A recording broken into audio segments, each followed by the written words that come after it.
urtarrilaren gaueko 10 eta goizeko 6 bitartean.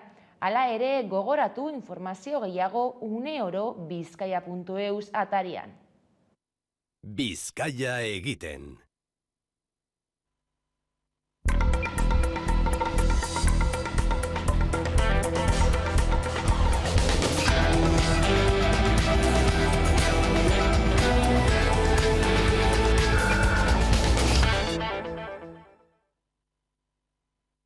Gabon, urtarrilak 17 ditu eta asmo politikoekin manipulatutako adierazpen batek, mahai gainean jarri du berriro abeltzaintza estentsiboaren eta intentsiboaren arteko eztabaida. Kritikarien helburua zen Alberto Garzón kontsumo ministroa egurtzea eta hark auzitan jarritako makroetxaldeen eredua defendatzea, baina kontrako helburua lortzekotan dago. Eskaz izan duen ikusgaitasun lortu du Unidas Podemoseko ministroak eta ez zaizkio babesak falta izan bere eremu politikotik kanpo bestalde. Makroetxaldeen ondorio ekologikoak eta ekonomikoak mahai gainera atera dira berriro eta eredu horretatik urrundu nahi izan dute hainbat erakundek. Makroetxaldeen auzia hitz egitera gerturatu dira Kuartangoko Artatxea, Nekazaritza eta Abeltzaintza Kooperatibara Carlos Iturgaiz Alderdi Popularreko presidentea eta deno dakigu nolakoa den Garzón. Garzón esaten digu zer den jan behar duguna, zer den edan behar duguna, zer den zerekin jolastun behar dugun eta nolako pentsatu behar dugun euskaldun eta espainiol guztiak. Eta horrezgatik nabaritzen da Garzón ministro komunista eta ministro sovietiko dela. Eta ekonomiaren bueltako albistei dagokienez, LAB, ELA, ESK, Steilas, Hiru eta Etzalde sindikatuek prentsaurreko bana egin dute Iruñan eta Bilbon, Madrilgo gobernuaren lan erreformarekiko duten jarrera adierazteko. Bilboko agerraldian izan da gaurko egunean Aiara de Urreta kazetaria. ELA, LAB, ESK, Steilas, Hiru eta Etzalde sindikatuek agerraldia egin dute bai Iruñean, bai Bilbon. Eta bertan iragarri dute manifestazio bateratuak egingo dituztela urtarrilaren 30ean, hau da, lan erreformaren bozkaketaren bezperan. Lan harremanen euskal esparrua bermatzea eta kaleratze errazak ezabatzea aldarrikatzeko. Horrez gain, Kataluniako Intersindikal eta Galiziako Siga sindikatuek iragarri dute ere mobilizazioak egingo dituztela euren herrialdeetan eta adierazi dute gainera Kataluniako beste sindikatuen bat egitea ez dutela baztertzen. Bestalde, prentsaurrekoan greba orokorraren inguruan galdetu zaie sindikatuei, baina urtarrilaren 30eko mobilizazioez haratago ez dute ezer esan. Horiek horrela Euskal Herrian burujabetza aldarrikatzeko eta Gasteizko zein Iruñako gobernuei lan erreformaren kontra bozkatzea eskatzeko mobilizazioak egingo dituztela azaldu dute Garbiñe Aranburu, Labeko idazkari nagusiak eta Mitzel Lakuntza Elako idazkari nagusiak. Burujabetza aldarrikatzen dugu. Eta bai, burujabetzaren aldarrikapen horrekin batera, argi dugu ere, estatu egiturak izan bitartean ere, gaurdanik posiblea dela lan harremanetarako marko propio bat edukiz betetzen joatea, lan duina bermatuko duen marko propio bat eraikitzen joatea. Horregatik ere, eta ikusita akordio honek oso garbi uzten dituela, nun dauden gure autogobernuaren mugak, iruditzen zaigu, Gasteizko zein Iruñako gobernuek ere ezin dutela begirale paper hutsa hartu. Guk eskatzen diogu Euskal Alderdiei bizirik manten dezatela lan erreforma hori indargabetzeko aukera. Eta hori, hala gertatu egin behar dena da ezezko botoa eman planteatzen den dekretu honi. Era berean, beherakadoa behar ginen eros ahalmena. Historia txikia egin du inflazioak 2021 urtean eta ez onerako euroa indarrean jarri zenetik, etzen inoiz hainbeste igo urte batean, ehuneko 6,5 iritzi baita ego Euskal Herrian. Espainiako Estatistika Institutuaren datuen arabera. Ehuneko 6,5 handitu ziren prezioak 2021ean, Hego Euskal Herrian Espainiako Estatistika erakundeak zabaldutako datuen arabera. Eta hori dela eta langile gehienek aurten erosteko ahalmena galduko dute. 2022an lan ituna indarrean dutenek eta behintzat KPIa bezainbesteko soldata igoera adostu dutenek eutziko liokete. Enpresek lan baldintzak euren kabuz aldatzeko pribilegioa hartzen ez badute behintzat. Izan ere, Espainiako Kongresuan bozkatzeko bidean dagoen lan erreformak eskubide hori gorde du enpresentzat. Araba, Bizkai eta Gipuzkoako langileen 80%, ituna iraungia edo berritzeko izango dute aurten, eta beraz, soldata izozturik geratuko zaie hitzarmen berriak egiten ez dituzten arte. Nafarroan ituna berritzeko duten 100%a apalagoa da. Edonola ere negoziazioak egongo dira eta gehienak saiatuko dira soldata igoerak inflazioaren azpitik egiten. Horregatik lan gatazkak egongo direla aurreikus daiteke eta labek zein elak garbi utzi dute soldatapekoen erosketa ahalmena defendatuko dutela enpresetan. Eta inflazioa izpide, pentsio publikoak 2,5% handitu dira urtarrilean, hori izan baita batez besteko inflazioa Espainian 2020ko, abendutik 2021ko azarora arte bada pentsiunek, salatu egin dute batez besteko inflazioa erabilita, erosteko ahalmena 3 txikituko zaiela, ala erosteko ahalmena galdu dutela salatzeko eta mugimenduak 4 urte ondoren borrokan jarraitzen duela aldarrikatzeko, pentsiunek kaleak hartu zituzten larun batean. Berdin dio nork gobernatu, guk pentsio publikoak defendatu lelopean, milaka lagun kalera atera ziren larun batean Hego Euskal Herriko hiriburuetan eta hainbat herritan. Bidelagun izan zituzten pentsiodunek gainera sindikatuak eta gizarte eragileak. Hala 4 urte ondoren borrokan ari direla aldarrikatzeko eta pentsio duinak eskatzeko eta indarrean jarri berri den pentsio sistemaren kontra protesta jendetsuak egin zituzten larun bat. 14.000 herritar baino gehiagok parte hartu dute larun batean Hego Euskal Herriko pentsiodunen mugimenduak antolatutako mobilizazioetan. Bilbo izan da pentsiodunen mugimenduaren erdigunea eta bertan egin zuten manifestaziorik jendetsuena. 2018ko urtarrilaren 18an hasi ziren pentsiodunen protestak eta urte horietan egindako lanaz harro daudela nabarmendu dute pentsiodunek. Mobilizazioek eragotzi egin baitute pentsioak are gehiago murriztean. Baina ez daude konforme Espainiako gobernuak abenduan onartutako reformarekin. Ez baititu aurreko gobernuen murrizketak indargabetzen. Eta gutxieneko pentsioak miserableak izaten jarraitzen dute pentsiodunen iritziz. Adibidez, azaldu dutenez, aurten erosteko ahalmena 3% galduko dute. 2021an inflazioa 6,5%koa izan baitzen eta pentsioak 2,5% igo dira. Horiek horrela, larun bateko protestetan Espainiako gobernuari eskatu zioten prezioak igo diren adina igotzea. Eta Eusko Jaurlaritzari zein Nafarroako gobernuari galde egin zioten ostera gutxieneko pentsioak 1.080 euroraino osatzea. Eta asteburu honetan, ELA, LAB, Steilas eta SK sindikatuetako ordezkariek elkarretaratzea egin dute Iruñan izadi, kartzelan jaio eta 3 urte betetzear dagoen aurra, espetxean jarraitzen duten gurasoengandik ez aldentzeko eskatzeko.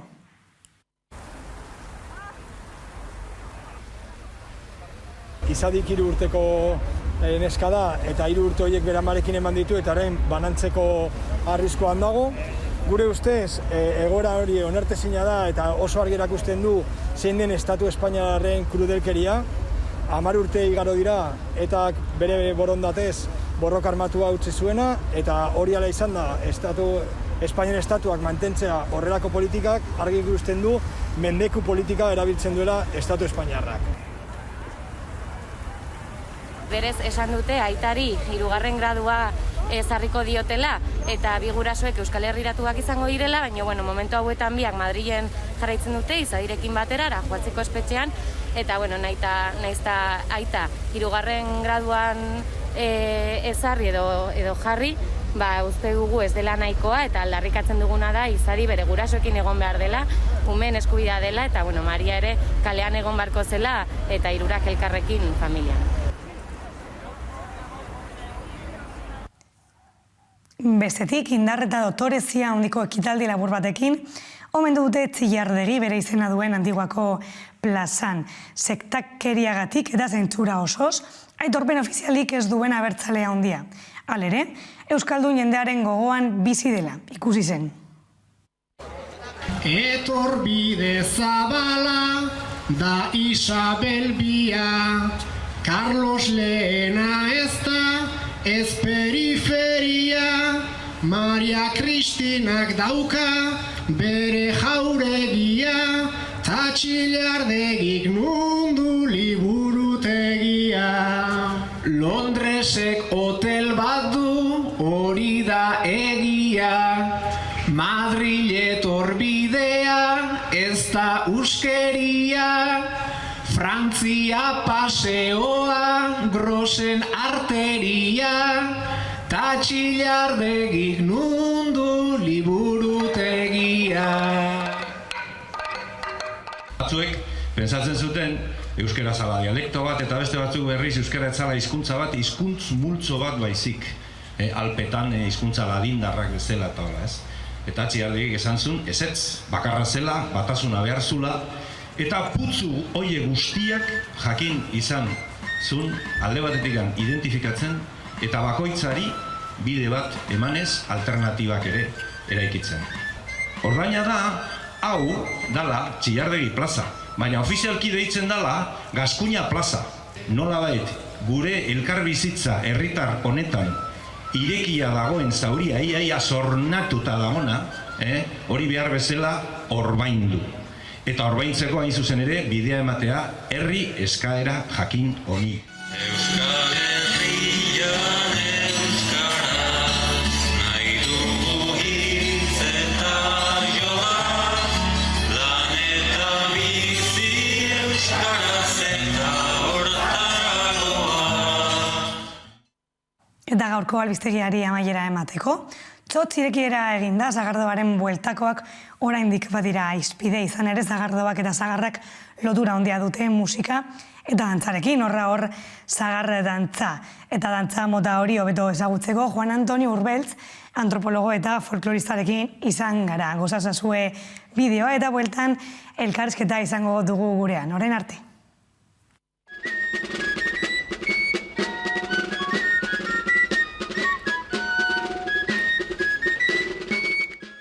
Aste honetan ekin diote 2022 txotx denboraldiari, Astigarragan Gurutze eta Sagardotegian.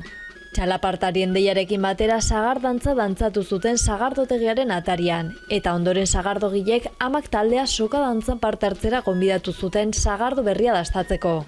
Sagardoak eta Sagarrak lotura handia dute musika eta dantzarekin. Horra hor Sagar dantza eta soka dantza, garai honi hasiera emateko urtero egiten diren bi dantza.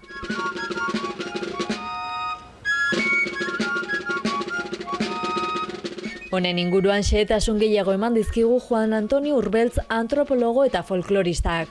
1940 urtean Iruñan jaio zen, gaur egun ordea Donostian bizi da, eta euskal folklorea ikertzeko lan handia egiten du. Euskal kultura eta dantza tradizionalei buruzko artikuluekin lankidetzan aritu da, eta bere lorpen handienetako bada antzinako axuri beltza dantzaren berreskuratzea. Gaurkoan baina Sagar dantza eta soka dantzaren inguruan hitz egin digu. En el Valle de Baztán, con Mauricio Lizalde, esto hará 50 años, aprendimos la sagardanza que hacen las chicas, que la han hecho muy bien. Es una danza de corte carnavalesco, pero claro, es importante, por ejemplo, tal y como se hace luego la socadanza. La socadanza es como danza de la cuerda, tiene dos anudamientos, un zubi o puente que se hace al comienzo y otro al final. Y cuando se terminan los dos, la soca está bien atada. Eso no se puede soltar. Hay que tener en cuenta que eso es indicativo. Hay un adagio español, en castellano, todos somos de la misma cuerda. Y ahí, claro, queda unida una solidaridad social que no permite. Aquí eso ya lo hemos sabido de siempre, eso es así. Una parte de la socadanza era aceridanza, el baile del zorro. Y eso pues era muy interesante. Yo cuando hace muchos años bailé esto, bailé 2 veces la socadanza en Donosti, en la Plaza Constitución, bailé 2 veces Víspera de San Juan. Y el desafío, en la Gurra bailé a la que fue mi mujer, 2 veces. Sí.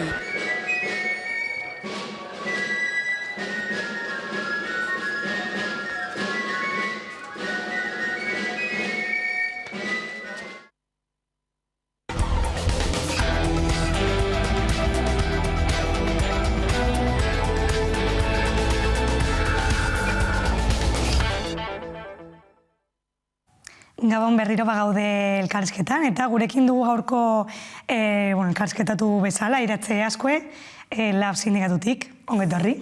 Eskerrik asko, Gabon.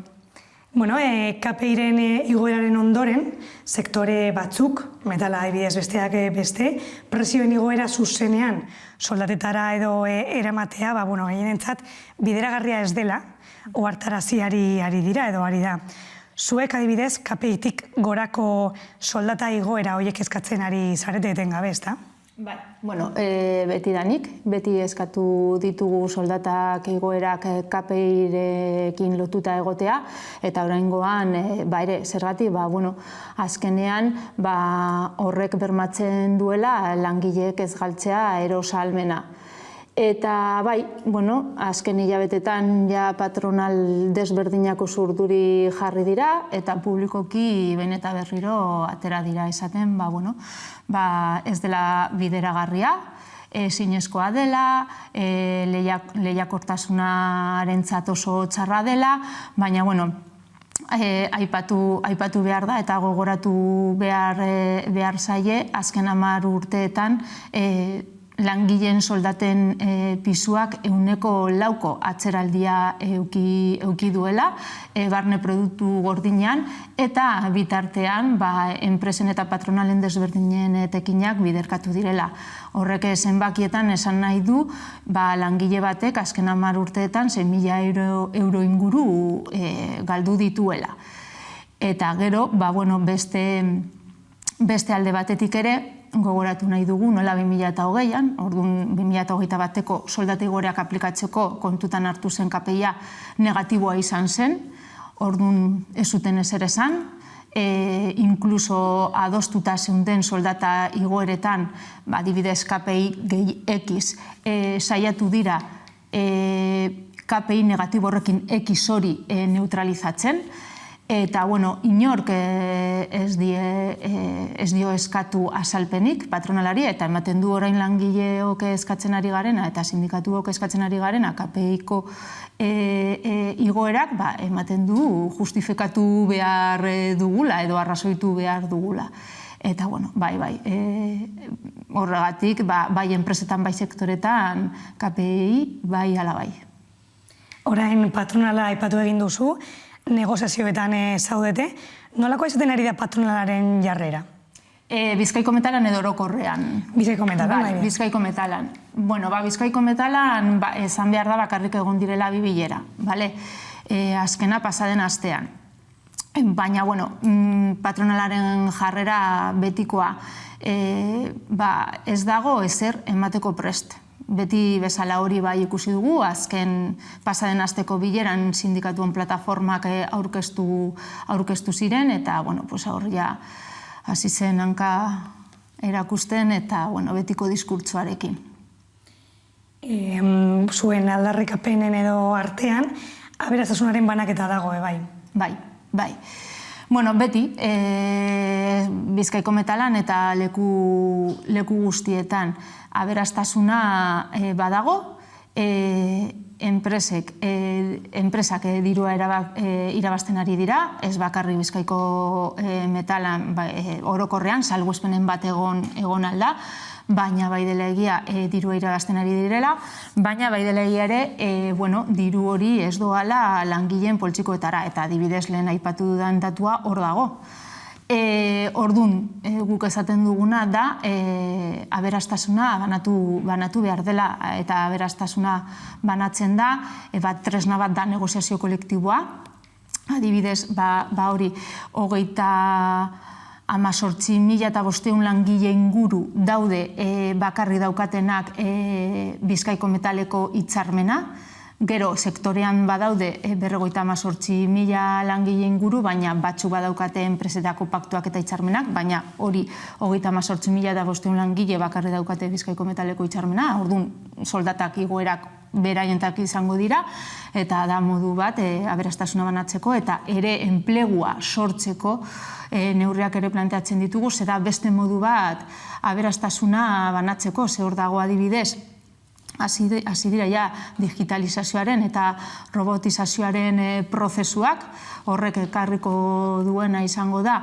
lanpostuak suntsitzea, baina patronalen etekinak ez, gogoratu nahi dugu ere, nola digitalizazio eta robotizazio prozesuari aurre egiteko diru publikoa jasotzen dute, enpresek, eta bitartean enplegua suntsitzen da. Orduan, beste modu bat da aberastasuna banatzeko, enplegua sortzeko neurriak.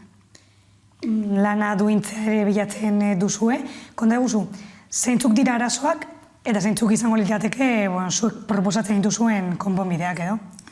Bueno, Bizkaiko Metalan beste sektoretan bezala arazo desberdinak gaude, baina adibidez eventualitatearena hor dago, azpikontratazioarena, gero ere beste arazo bat dago Bizkaiko Metalan eta da oso sektore maskulinizatua, osea emakumeon presentzia oso txikia da, lehen aipatu dut nola sektore honetan 58.000 langile inguru daude, horietatik bakarrik 10.000 emakumeak dira. Orduan, hori ere arazo bat da ere lan osasuna, ikusten ari gara zelako sangria dagoen lan istripuekin, eta gero gaixotasunak ere badaude, eta horiei aurre egiteko neurri desberdina planteatzen ditugu. Adibidez, emakumeen aldetik aurreko hitzarmenan lortu genuen komisio bat sortzea, diagnostiko bat egitea sektorearena, eta horretan ibili gara ere hilabete hauetan, eta neurri batzu planteatzen ditugu, non batez ere berdintasun planak enpresetan errealak izateko, eta emakumeen presentzia eta soldatarrakala ekiditzeko, emakumeen presentzia bermatzeko eta soldatarrakala ekiditzeko. Lan osasunaren aldetik planteatzen duguna ere batez ere da dirua inbertitzea, prebentzioan, formakuntza, funtsezkoa da formakuntza, langileen formakuntza, gero beste hobekuntza batzuk hor ere daude, lehenengo aldiz aipatzen dugu amiantoaren kontua hitzarmen honetan, gure plataforman, eta horrelako neurri batzuk gazten,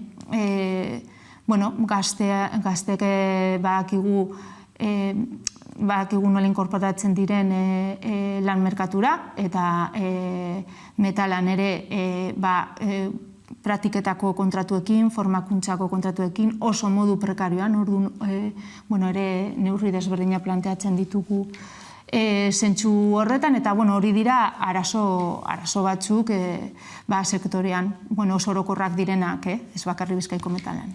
Eta pizkat labur bilduz edo, nolakoa da metalaren sektorearen egoera gaur egun Bizkaian? Patronalaren hitzak hartzen baditugu, ona, adibidez, beraiek azken publikatuta dago, beraien web orrialdean nola valorazio oso positiboa egiten dute, fakturazioa handitu da, produkzioa handitu da, esaten dute enplegua sortuko dela, eta etekinak ere badituzte. Orduan egoera zentzu horretan, enpresaren aldetik ona da. Gero dago beste realitate bat, eta da langileena.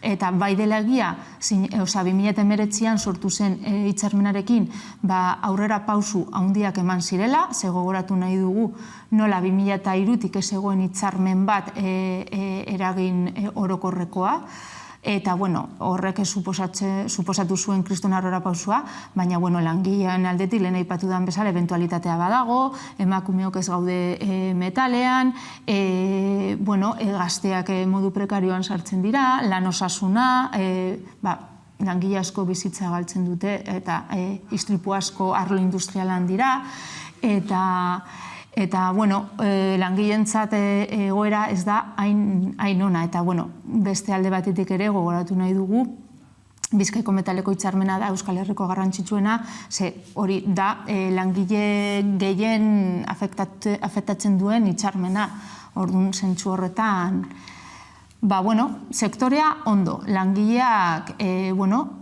baldintzetan eta bereien baldintzengatik borrokatzeko prest esango genuke.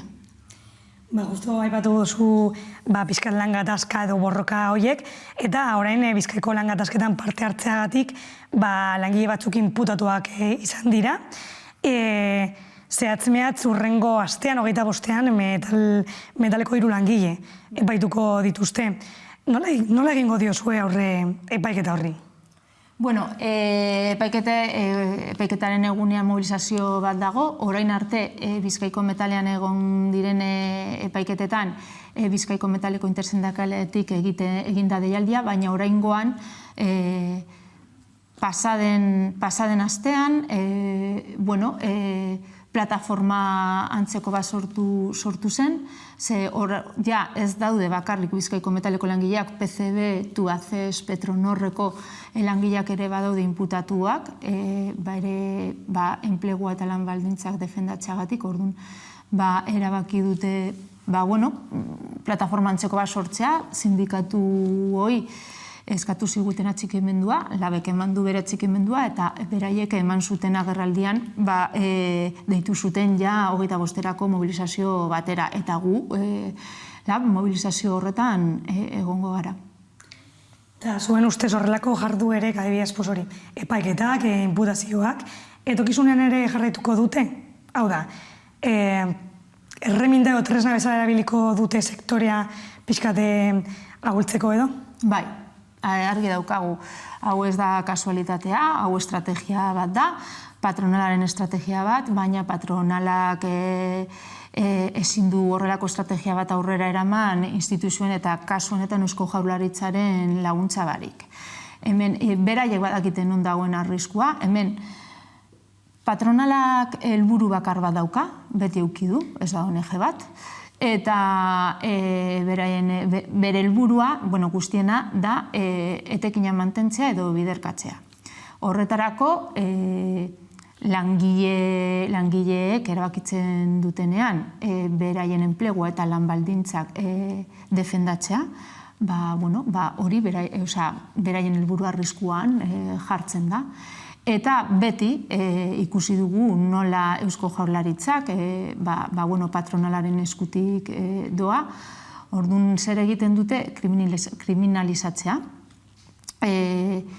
edozein gatazka, eta hori alde batetik publikoki, adierazpen desberdinekin, baina gero beste modu bat dago ere, eta beste modua da errepresioa erabiltzen, ezta?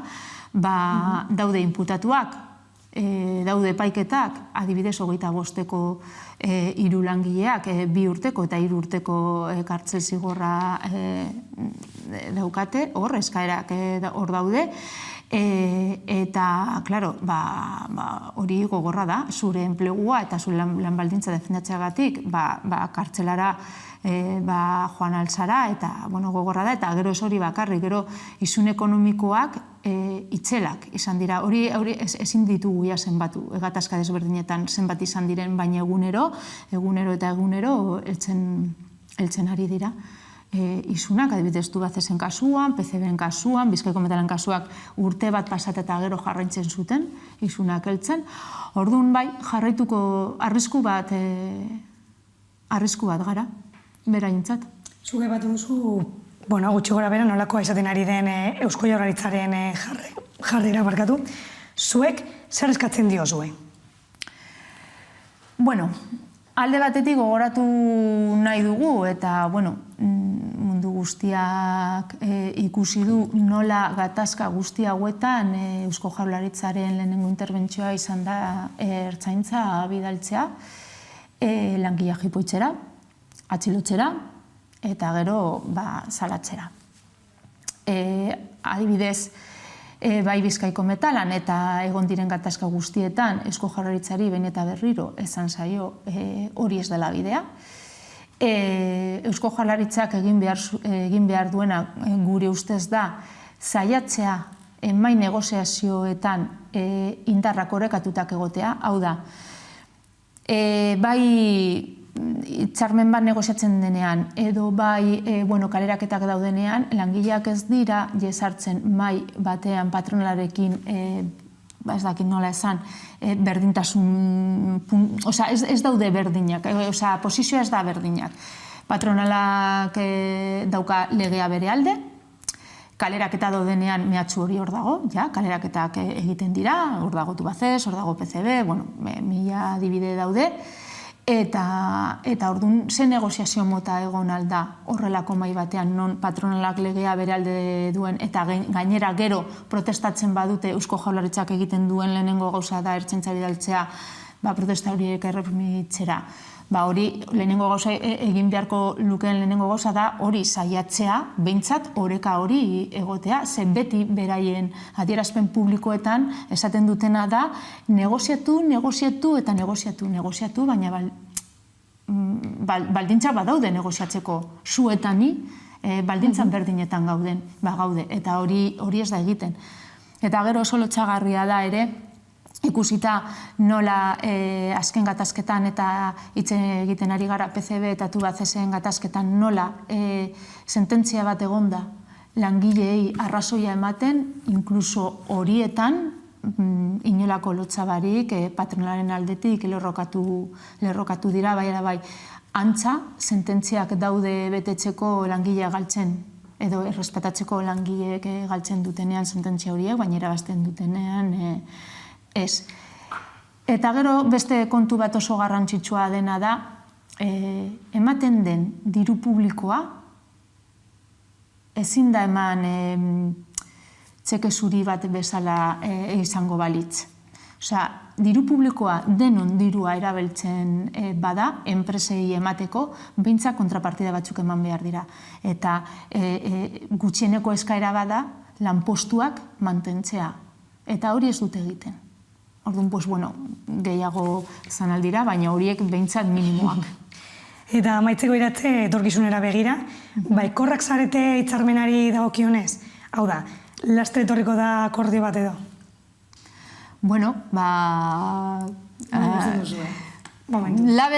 labetik ez dugu akordio bat ikusten laster. Lehen aipatu dut, patronala ez dago ezen emateko pres, inoiz ez dagon.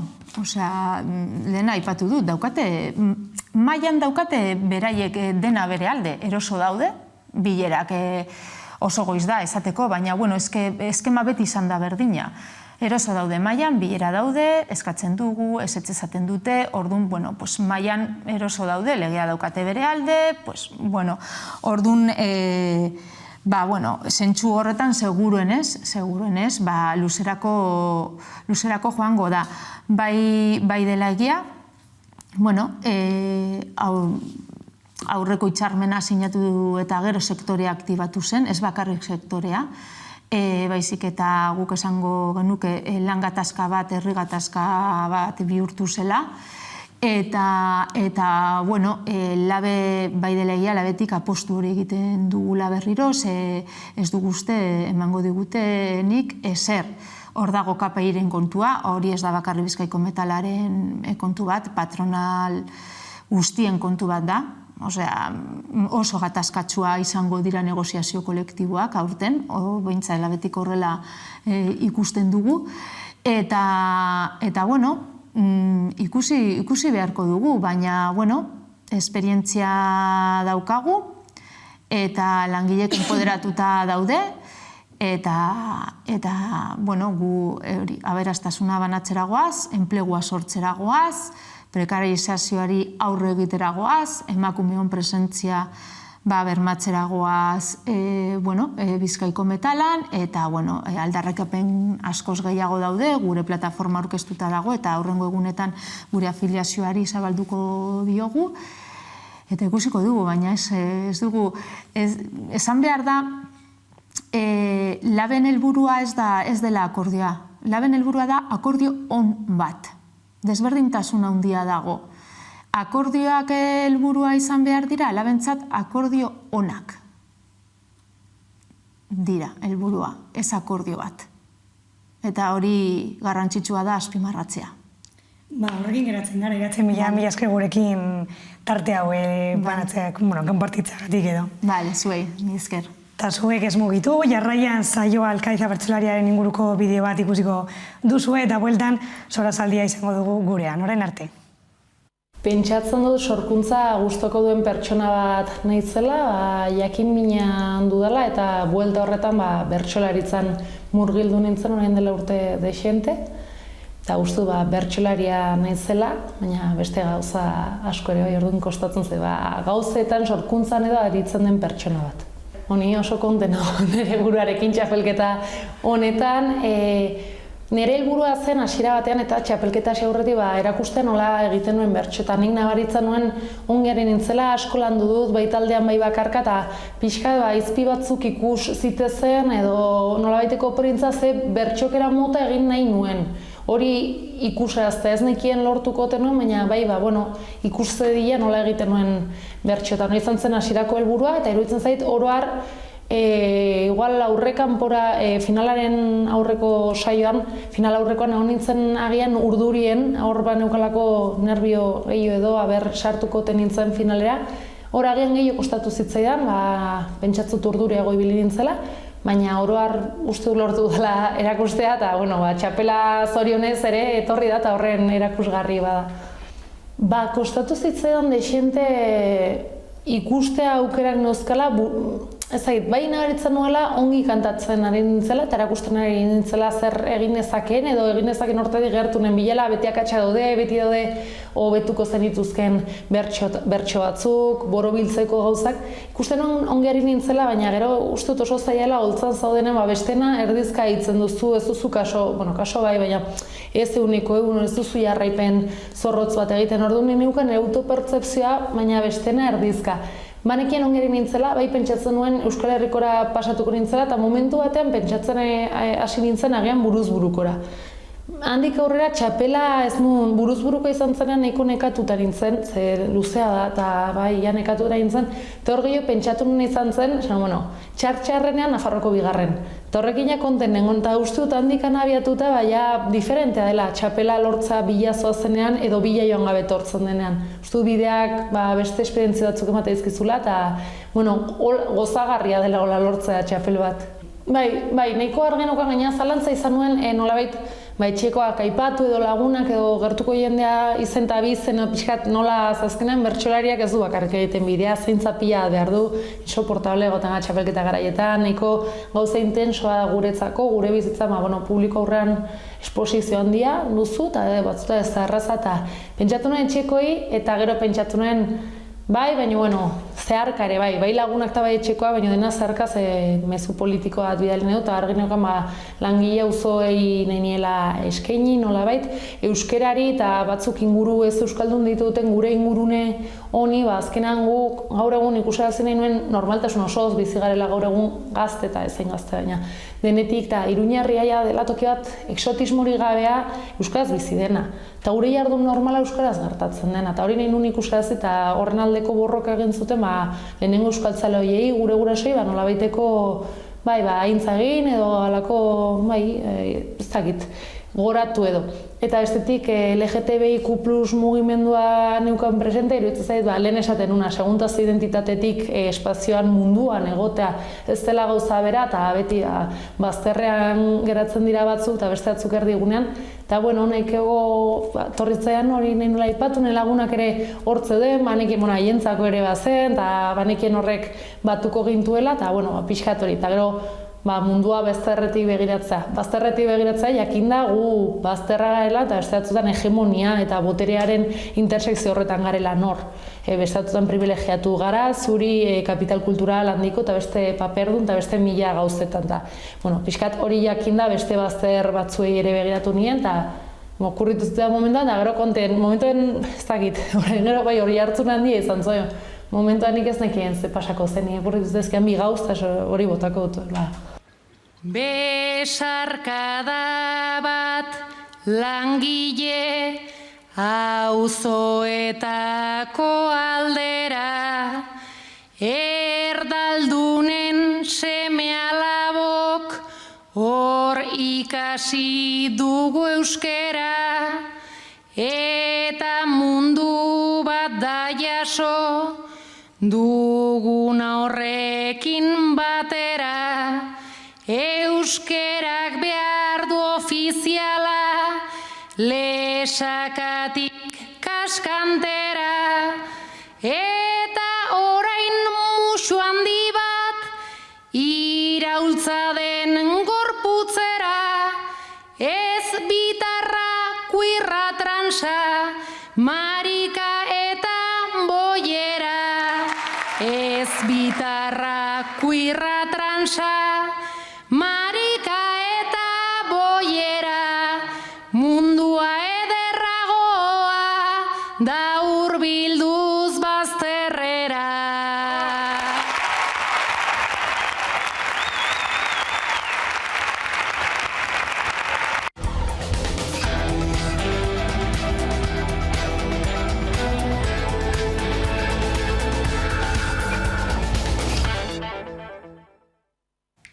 Gabon berriro bagaude Solasaldian, gaur Ramonekin, ondo etorri, eta Carlosekin, bai.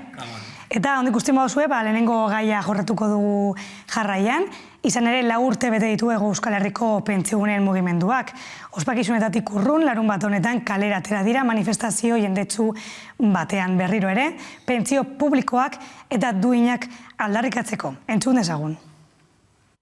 1.080 eurotik azpitik daukate pentsioa. Eta hori aipatu gabe zenba jente dagoen gutxienezko pentsiorekin. Eta hor barnean batez ere daude emakumeak. Hor barne alargunak eta bar. Eta zein da aplikatuko zaio gutxieneko pentsioari, normalean geratuko da, behin aktualizatuak, geratuko da 2022ko 710 eurotan. 710 eurotan. Erreza da realitatea ezagututa, jakitzea, diru horrekin nola bizi dezakezu. Oso, gai? Horre egon ginen, 4 hiriburuetan, eta bestelako herri batzutan ere. Herri batzutan egiten da, behar bada herri hori, bere herrialdean hiriburutik oso urrun dago, eta, Batafalla, edo Altsasu, edo Ondarru, Bizkaian, Leketio, arrakastatzua izan zen, orokorrean, hori esan daiteke. Eta nik esango nukena da, ospakizuna pensionistari begira, esan nahi dut. Nik uste dut, edade handiko jentia gara, edo dira, ni oraindik, hor nago, nire adina daukanik ere, esan nahi dut, Eta 4 urte, ia tregua barik, eten barik, astelenero, kalean egotia, nik uste dut zoriontzeko moduko badala, ospakizuna alderdi horretatik. Beste guztia da, kezka, kezka batez be nagusi, 4 urte egon dira horre egunero, astrenero kalean, Ana Mezok esan duen bezala, zoriontzekoa da, hori argi dago, eredu bat da mugimendu hori gaur egun. Zuek, zer esango zenukete mugimendu horren inguruan? Nik uste premiazkoa dela, ez dakit, eztabaida gai hau berriro mahaigainatzea, ikusita ez dela, nik uste erronka honen hasieran gaudelako. Zan nahi dut, gaurko baldintzak, naiz izpide ditugula, ez da bakarrik gaurko egoerari buruzko gaia. Hemendik 50 urtera gaia asko larrituko da. Ni lanean justiz barriatuta ibiliko naizenean eta gurasoak pentsioa izango dutenean, pentsio sistemaren egoera oso kezkagarria izango da. Orduan, nik uste horrelakoak ikartzea gaur, garrantzitsua ez bakarrik gaurko egoerari aurre egiteko, kezkagarria baldin bada, imagina, hemendik 20-30 urtera zein izango den egoera. Esate baterako, Euskal Autonomia Erkidegoaren datuei begira, ondela gutxi zirriborra atera du Eusko Jaurlaritzak ikusten ia zein izango den pentsioen egoera edo pentsioa jasatuko duten pertsonen egoera. 2050 biztanleriaren erdia nolabaiteko pentsio bat jasoko du Euskal Autonomia Erkidegoan. Nafarroan horrela ez dago ezberdintasun nagusirik, baina ez dute Nafarroako gobernuaren daturik ezagutzen. Jakinda gure ugalkortasun tasa munduko txikienetariko dena, eta hemendik urteetara datuek diotena hori dela, ez da bakarrik gaurko eztabaida, zein nolako baldintzak dauden, eztabaida zilegia dela eta ekarri beharrekoa, baizik eta etorkizunera begira funtsezkoa izango den eztabaidetariko bat izango dugu. Eztabaida demografikoa eta pentsioena, biak elkarrekin lotuta, logikoa denez.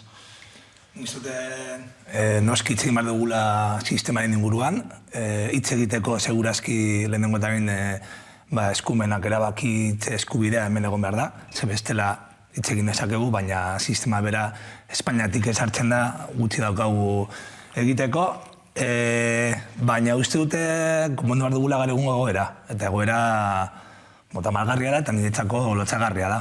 Jon Fanok esan duena ez, gure adineko jendea, egon direla lanean 16 urtetik aurrera, edo emakumeak alargunak, egon direla egiten beste lan reproduktiboak, egotea, kobratzen 7.000 euro gaur egun, niretzako drama da bat da. Orduan, lehenengo eta egin duztu, konpondu behar dugula, mai gainean dakoguna dela pertsona horien bizitzak. Eta bizitza duinak izan behar dute, ezin duguna permititu jende hori egotea, egoera oso krudel batean, eta nik uste dut batzuetan, pobreziatik oso gertu. Gaur egun, 7.000 eurorekin, uste dut bizitzea dela egotea pobrezian, zuzenean. Eta gero erantzuten, gure iritzia mogumendoen inguruan, niretzako ikusten duanean hori Jon Fano, olako pertsona bat, eta 4 urte eta gero pertsona guzti hauek egotak kalean, niretzako posau da nire ekipoa. Ni larun batean justo negoen Zorrotzan, eta ikusten dut pasatzen ezkerraldeko zutabea, eta zen oso posgarria, eta uste dute behar dugula ez, olako pertsonak egon dira bizitza osoan borrokatzen lanean, eta oraindik ez, daudela hor kalean 4 urte. Eta Bilbon etxialdia egon zen ere bai larun batean, Iranan. Orduan, inkluso borroka moldetan, gauza ezberdinak egiten, eta uste dute alderretatik anak esan duena, ez? Posgarria da, baina kontran egotea 4 urte eskuratzeko niretzako eskubide minimo bat dena, tamalgarria da gure jendartean. Bai, nik esan nuke beziki, ez dakit, ez dute gai bakar batean edo arazo bakar batean zentratu nahi, baina nik uste bereziki larria dena alargunen egoera izango litzatekeela. Ikusita iraganeko gizarte horren kalteak sufritzen ari direla birritan. Bizitza horretara mugatuak izan zirelako, eta gaur bizitza horretara mugatuak izatearen ondorioak sufritzen jarraitzen dituztelako. Nik uste ez dut jerarkizatu nahi, baina niri lehen aldian edo etortzen zaidan injustiezarik nagusena hori izango litzateke. Bereziki haiek dituztelako diru sarrera txikienak. Osea, haiek daude pobreziatik gertuen emakumea izateagatik, norbaiten emaztea izateagatik. Jakinda baita ere, senarrak kotizatu zuela, eta senar horrek, haren atala bete zuela, partea bete zuela, eta ontxe egoera horretan daudela. Eta gainera nik uste, eguneko ekosistema politikoan, salbuespenak salbuespen, ultraskuina salbuespen, ez dagoela, edo ez legokeela inor egon beharko horren aurka. Egoera hori konpontzearen aurka. Ikusita hori, guztiok ulertu behar dugula, iraganeko gizarte hori ez genuela nahi, eta egun hori mantentzen jarraitzen dugu, era zeharkako baten edo. Eta orduan nik uste hori izan beharko litzatekeela lehen bailen konpondu beharrekoa. Logikoa denez, badira beste pertsona batzuk, pentsio kaskarrak dituztenak, diru-sarrerak kaskarrak dituztenak, hori komplementatzeko igotzeko, bueno, depende ze instituzioa edo erakunde sari garen ez, baina horiek igotzeko, komplementatzeko saiakerak egin beharko liratekez, baina logikoa denez, egoera horretan, nik uste soldata arrakalaren adibidek argiena izan daitekena alargunena. Hain injustua. Eta hori izan beharko litzateke nik uste prioritatea.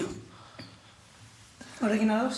Bai, bueno, de hecho, uste dut, noski ados, prioritatea. Osa, largunak eta daude beste kasu asko, eta gainera, justarineko kolektiboan ematen dira, kasuistika oso handia, dependentziak, eta bar.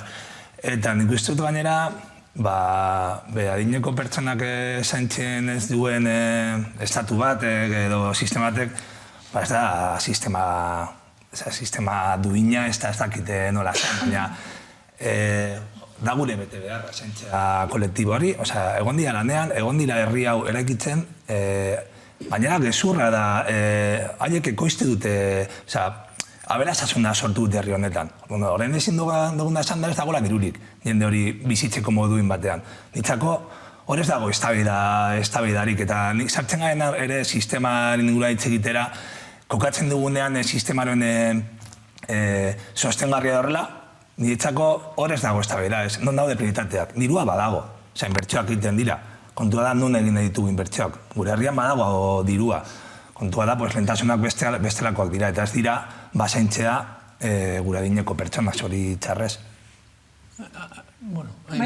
Bai, ados, azkenengo puntu horrekin, lehentasunen puntuekin, eta nola dirua badagoen, eta egungoko egoeran zentratuta hori, guztiz ados nago, baina etorkizuna begira, ados nagoen arren, eta ados egoten jarraituko nuen arren, beharko dugun diru kopurua, erabili beharko duguna eta egin beharko duguna, baina hainbeste haindituko den heinean, hori ziurrenik beste tokitatik kenduko du.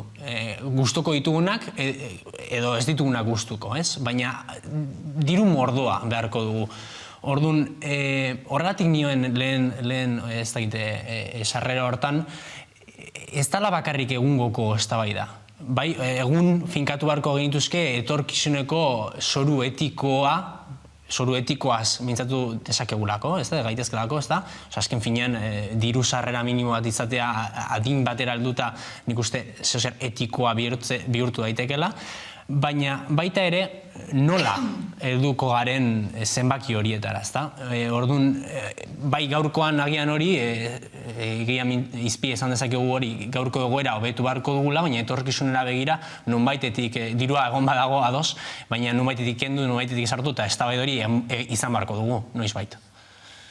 Hondik ustimo zuek, gero irraituko dugu solasaldiarekin, baina oraingoan beste gai bat jorratu behar dugu, Euskara erdigunean izan da. Laba sarea jada errealitate bat da Iruñean, orain dela 10 egun, urtarrilaren 7an zehatz-mehatz, ireki zuten egoitza euskal kultura sustatzeko espazioa izango dena, baina askoz gehiago da Laba, eta hori ezagutzeko gurekin dugu pantaiaren beste alboan Iker Tubia, Laba sareko kidea, Gabon.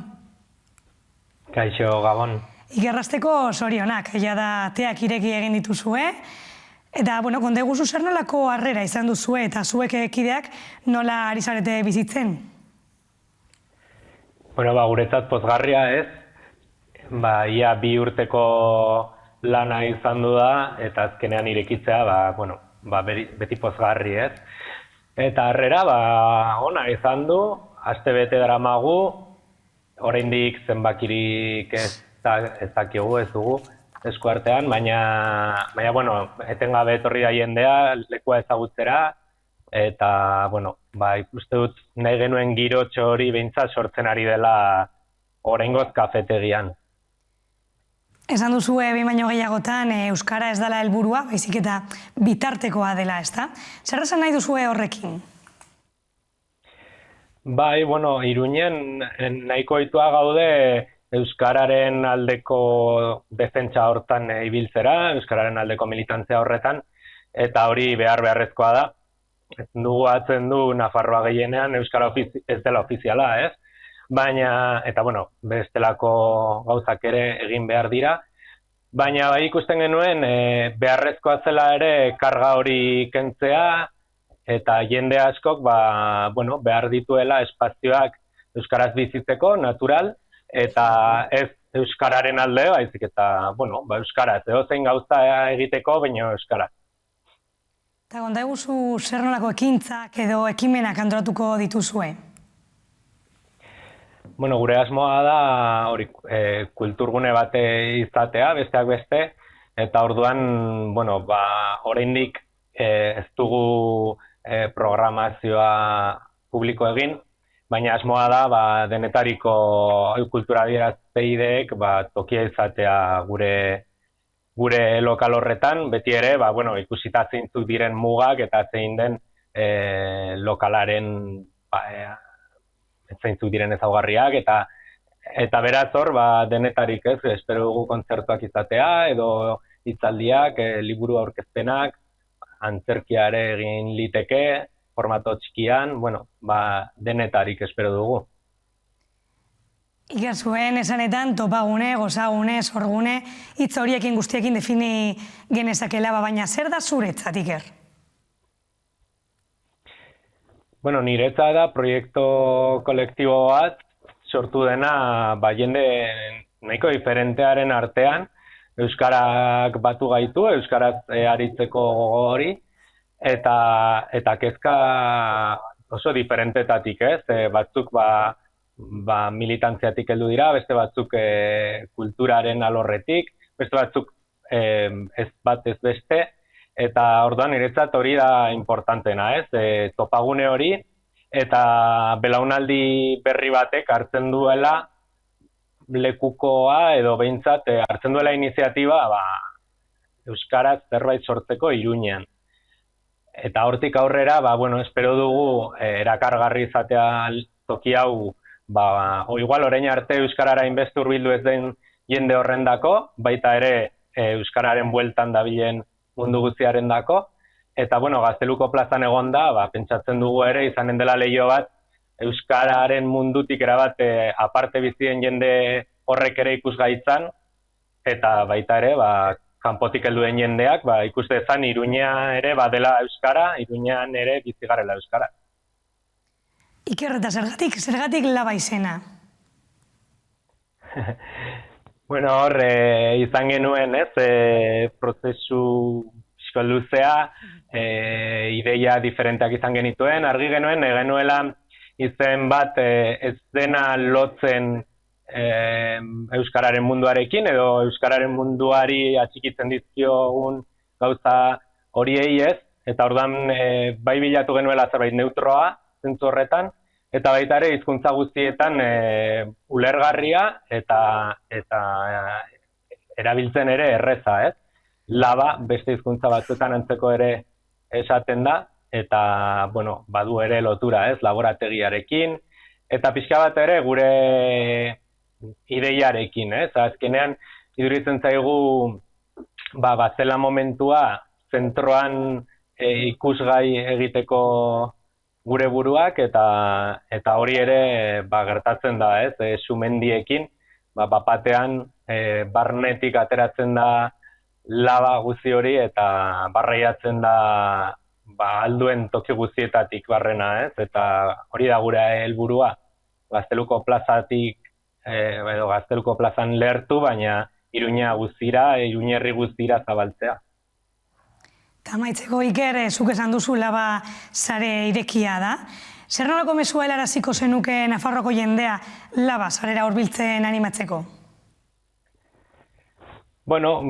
Egia esan, hortik pasatzen denak ikusiko du, leiho zabalak ditugu eta barnekoa kanpotik oso ongi ikusten da, eta beraz uste dut erakargarria dela berez. Hala ere, mundu guztiari esanen genioke guretik pasatzeko, kafetxo bat hartzera, tostada bat jatera, edo programatzen ditugun ekitaldietan parte hartzera, eta beraiek ikuste zatela, ez? Ea haiendako tokia den. Oso ondo, Iker, eskerrik asko gurekin tarte hau pasatzeagatik edo. Bai, mila eskertzuei. Gabon. Gabon. Eta hemen jarretuko dugu sorazaldiarekin, izan ere Alberto Garzonek, The Guardian egunkari britainiarrari egindako adierazpenen inguruko polemika sortu zenetik makroetzaldeen eztabaidak piztuta. Jarraitzen du Garzonek salatu zuen makrogranja hauek ez direla iraunkorrak kutsatzen dutela eta kalitate txarreko haragia sortzen dutela. Adierazpenek zurrunbiloa sortu dute, ez soilik abeltzaintzaren sektorean, baizik eta Espainiar politika instituzionalean ere, eta soka luzea ekarri du ere Euskal Herrian. Arantza Tapia, ingurumen zailburuak azaldu duenez, Euskal Autonomia Erkidegoan ez dago makroetzalderik. Entzun dezagun. Euskadin ez dago makrogranjarik, ez delako gure eredua. Herrialde honek familia nekazaritzaren alde egiten duen lurraldea modu orekatuan eta errespetuzkoan kudeatzen du.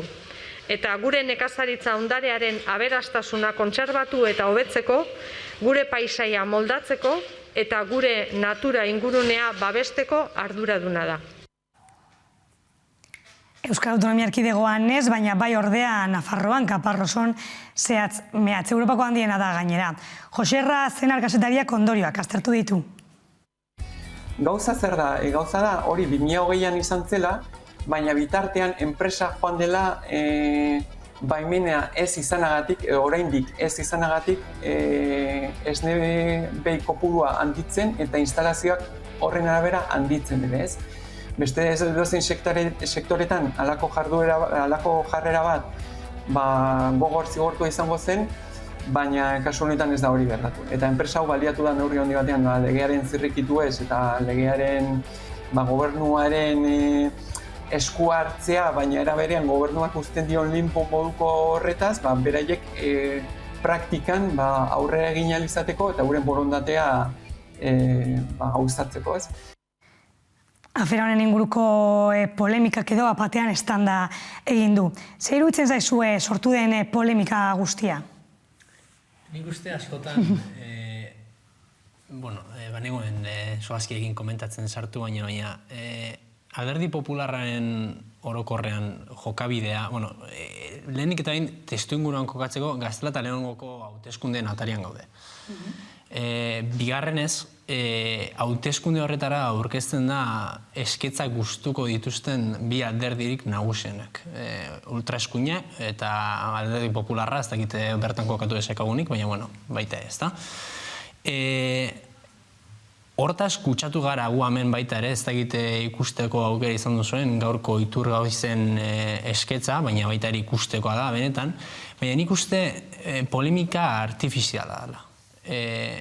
Europar Batasunera begira, ez dela nik uste, ez dakit, interes Alderdi Popularren aurkako edo merkatuaren aurkako interesak izan dezakeen erakunderik nagusiena, nik uste hemendik gutxira horrelako aldaketak emango direla.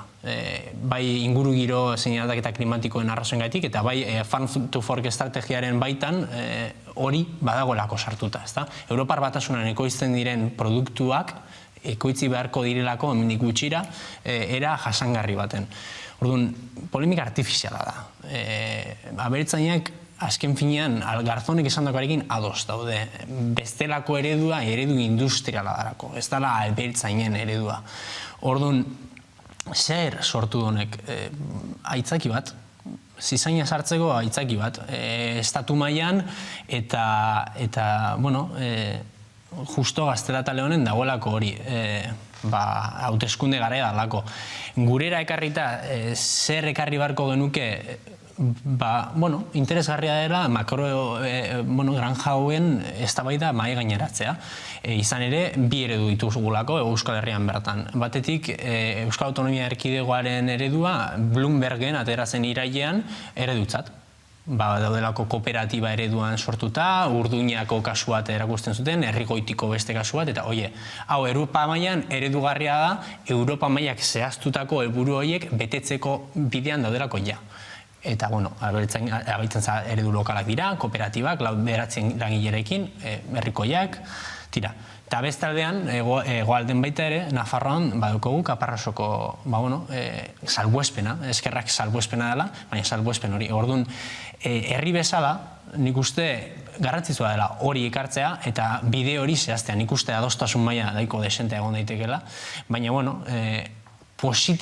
alde positibo hori hartzekotan nik uste hori hartuko nukeela, ezta? Gurean, eztabaida eman daitekeela eta momentuz dirudienez, salbuespen, eztabaida hori seriotasunez hartu dela eta gutxienez momentuzko deklarazio politikoek bide honean doazela. Nik uste dute, Euskal Herrian ez dakite makroetxalde gutxi egongo dira, baina ziur naiz kontsumitzen duguna makroetxaldetik eratozela. Guk ez daukagu gaitasuna kontsumitzeko hemen ekoizten duguna. Eta hor, badago kezka bat, edo egon barko zen kezka bat. Eta gero, egia da Euskal Herrian badaudela eredu potenteak, baina lehenengo sektoren egoera ez da ona. Eta baldin badaude eredu batzu dira, pertsona batzuk hartu dutelako apustu hori, bestelako ekoizpen mota bat, eta egin dutelako apustu bat, hor aurrera egiteko. Baina ez dut uste dagoela politika konkretu bat benetan egiteko transizio bat elikadura burujabetzaren alde herri honetan. Egongo dira ereduak eta segurazki ados egongo gara eredu egokiena.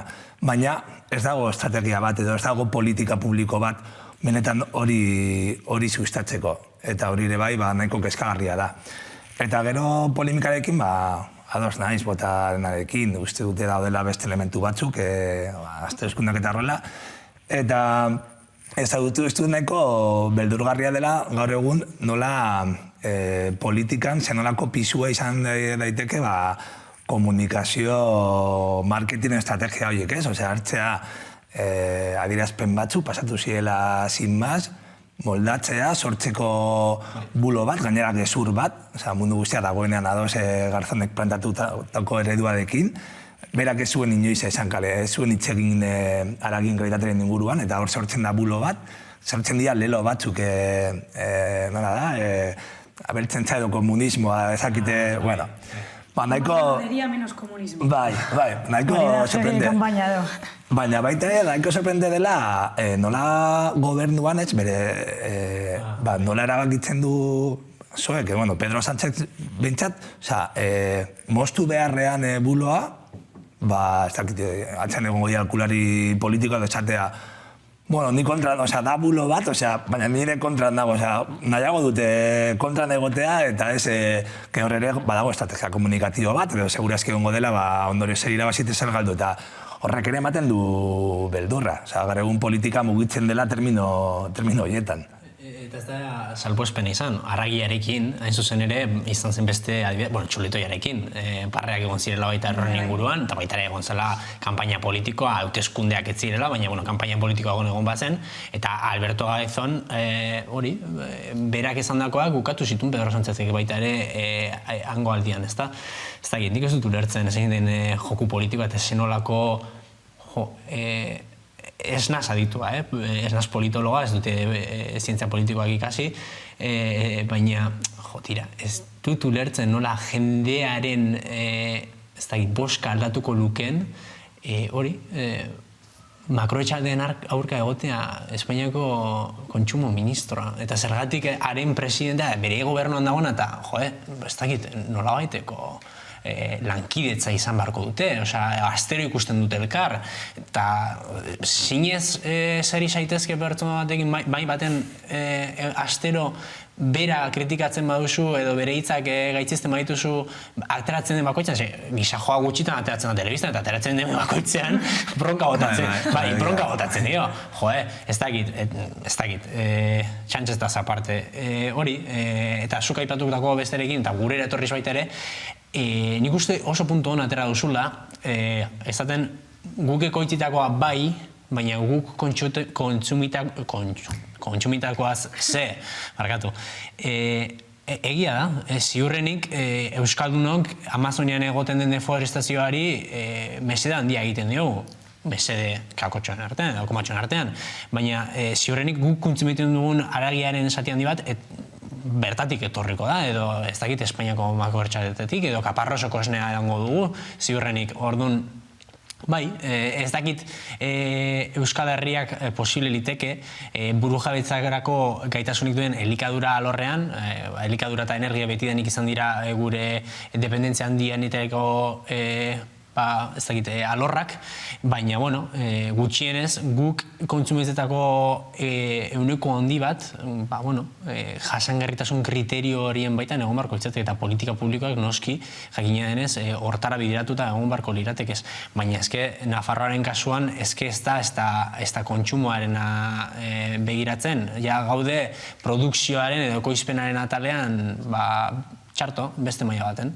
Orduan hori, arrazoi osoa, baina, bueno, bi aldeak momentuz jorratu beharko ditugu. 2 minutu geratzen zaizkigu, nebo zu eskeneko apunte bat, horren inguruan edo? Horren inguruan nik izatea ez dakit posiblea izango den, baina beharrezkoa bai. Ez dakit posiblea izango den sistema eta elikadura burujabetzan oinarritutako sistema politika estrategia bat garatzea, baina beharrezkoa bai. Aldaketa klimatikoa hor dago, eta nahi badugu izan resilienteak eta olako hitzak erabiltzen ditugunean, horrek, bai edo bai, ikusita petrolioa, garraio eta bar, apuestu izan behar dela, hemen ikusten dena, hemen kontsumitu eta kalitatezko produktuak egin. Mezu horrekin geratzen gara gaurko zoazali, mi esker gurekin egoteagatik. Eta zueko goratu bihar hemen egongo garela berriro, haueko 9:04 gutxitan eguneko gakoak aztertzeko. Gabon.